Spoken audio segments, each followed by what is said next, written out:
રાષ્ટ્રગીતના 150 વર્ષ પૂર્ણ થતા છોટાઉદેપુર કલેક્ટર કચેરીના સંકલન હોલ ખાતે મહિલા અને બાળ કલ્યાણ, સામાજિક ન્યાય અને અધિકારિતાના રાજ્ય કક્ષાના મંત્રી અને પ્રભારી મંત્રી ડોક્ટર મનીષાબેન વકીલની પ્રેરક ઉપસ્થિતિમાં વંદે માતરમનું સમૂહગાન કરવામાં આવ્યું હતું.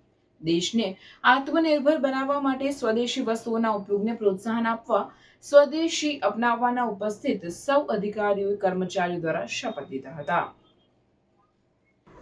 વર્ષ 1875માં રાષ્ટ્રીય સ્વતંત્રતા ચળવળના દરમિયાન રાષ્ટ્રીય ગીત વંદે માતરમે દેશવાસીઓમાં રાષ્ટ્ર ચેતના પ્રગટાવી હતી અને દેશવાસીઓને માતૃભૂમિના ગૌરવની એક સૂત્રતામાં બાંધ્યા હતા.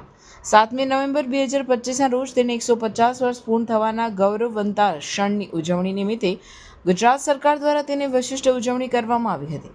છોટાઉદેપુર જિલ્લા પંચાયત, પોલીસ અધિક્ષકની કચેરી, પ્રાયોજના વહીવટદારની કચેરી, છોટાઉદેપુર સબજેલ, નગરપાલિકા, તમામ તાલુકા પંચાયત કચેરીઓ, મામલતદાર કચેરીઓ ખાતે રાષ્ટ્રગીત વંદે માતરમનું સમૂહગાન સાથે દેશને આત્મનિર્ભર બનાવવા માટે સ્વદેશી અપનાવવાના ઉપસ્થિત સર્વે અધિકારીઓ કર્મચારીઓ દ્વારા શપથ લીધા હતા.